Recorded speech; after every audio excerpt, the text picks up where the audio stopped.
Hi, I'm Ianifa Daniafa Orisha and God. I'm an Ifa priestess and spiritual awakening doula for the African American diaspora. Orisha and God. When I first got ready to initiate, I had been talking to my friends about my journey and things, and one of the questions that I received was how I reconciled making this decision, having grown up as an Israelite. See, initially, this was just something I was curious about. I was learning and things like that. But initiation takes us to another level. Like, you know what? I want to make this, I want to integrate this in my life. And so, my friend asked, was like, how do you reconcile this? And this wasn't a judgment. It was a genuine, curious question. And I thought it was a great question. And what it comes down to is, for me, my understanding of who and what God is, and thus how that reflects in my understanding of Orisha. So Orisha are they are energies, they are deities in the Yoruba pantheon. Um, I'm not going to limit it to Yoruba because Orisha manifest in various pantheons, but Yoruba is the most known. The tradition is often referred to as Ifa, but there are various forms of this tradition. But they are the forces of nature. So Ori is consciousness. So they are the consciousness in Mother Nature. They are the consciousness in the wind. They are consciousness in the fire. They are the consciousness in water. And being that the forces of nature also resonate within human beings, they are also the reflection of those attributes within us. So it's like they are not themselves God, but they are of God. For a better understanding for people, the consciousness of the Creator is in everything. Thus, the consciousness of the Creator manifesting as Mother Nature, whether it is weather, whether it is other phenomena, those manifestations, that is Orisha. So for me, growing up as an Israelite, this does not negate the idea that there is one source, one God, one Most High. It supports it even further. It supports it even further for me. I have a much deeper and richer connection to God because I can also see God in nature, which in my own honesty in my life has never been a factor. I've always breathed that wind is God's breath and things of that nature. What Orisha does is gives me other names to call these energies that I probably was inherently aware that were always around me. So when you look at it, there are 401 Orisha. What is the and one? I'm sorry, the light's going in and out. And yeah, whatever. But what is the and one? There's an infinite number. Well, why would there be an infinite number? Well, first off, because the first tenets of Ifa and most other traditions is you can't know God in totality. God is unlimited. There are unlimited aspects and facets of the Creator. Thus, as the Creator is emanating in nature, there are unlimited facets and aspects of the Creator in nature, which also means even for ourselves as humans, as we go on this journey and getting to know ourselves, you will learn something new about yourself over and over and over again. Why? Because even yourself is not completely knowable in 100% totality. You will forever and always be learning a new thing about yourself when you're on a conscious journey to do so. So when I look at Orisha and my relationship to Orisha, pre-initiation, they were always there. I just didn't have a name for what that energy was when it would manifest. So when I'm extra confident, when I walk in a room, when I was walking into those rooms at my corporate job and leading this organization that I founded with 400 and something plus individuals, men and women, and having people tell me the only reason they would come to these events is because I was leading them. Oh, that's Shango. Mm-hmm.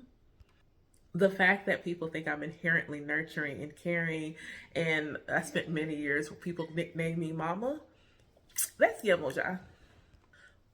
When I'm being inherently sweet and kind and, loving and just ultimately just all sweet on you, just being real extra sweet to you, that's probably Ocean.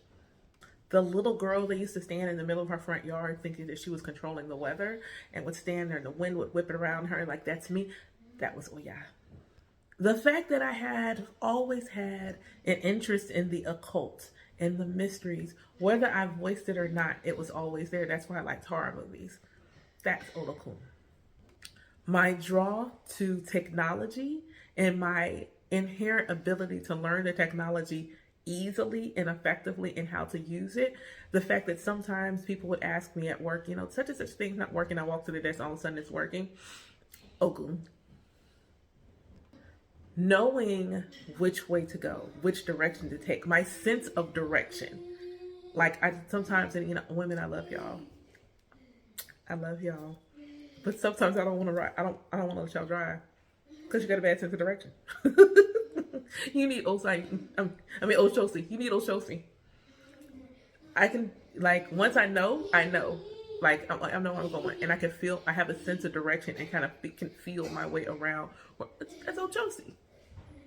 People used to say I don't get angry, which was never the truth. I just never showed it. But people would say when they get angry, I was always calm and cool and collected. Obatala. Notice all of these energies, all of these manifestations were inherently a part of me way before I even knew what Orisha was. Meaning, initiation is not what gives me anything. What initiation does is supports the further activation, the further manifestation of the energies depending on what I crowned. In my particular experience currently, I have to say that specifically because that's going to change. Currently, I'm crowned Shango and Yemoja. I have both hands of Ifa. So what manifests most readily through me is things like I am a medium. I've always been intuitive, but it's like on swole right now. That's a good way to put that. Shango gives me all the audacity. It also reminds me there's more than one way to get the job done. I have always been in a space where I am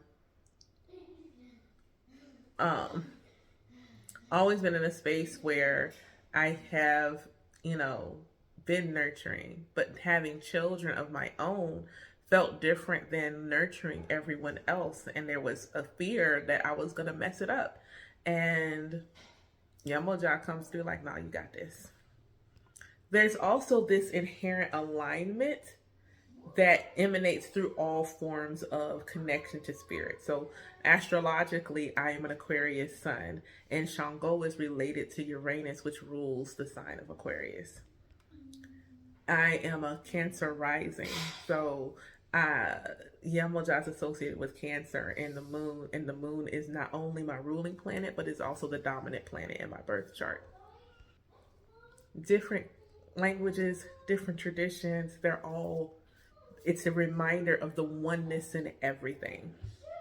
So when you're thinking about and listening to people that are speaking about Orisha, understanding that they are not speaking about Orisha as a replacement to God.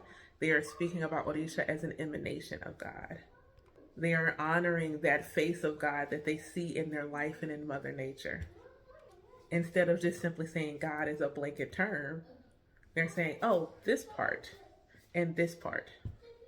For the record, this is also common in Kemetic, what you know is probably ancient Egyptian tradition. They are not worshiping multiple gods. Each one of those, Sekhmet, Osset, Osir, they are faces of the one God. So I hope this maybe answered any questions you may have about Orisha. If you have additional questions or anything, by all means, feel free to reach out to me. Don't forget, I have From Self to Source with Ifa, my spiritual awakening journey, enrolling right now. Enrollments end on May 1st.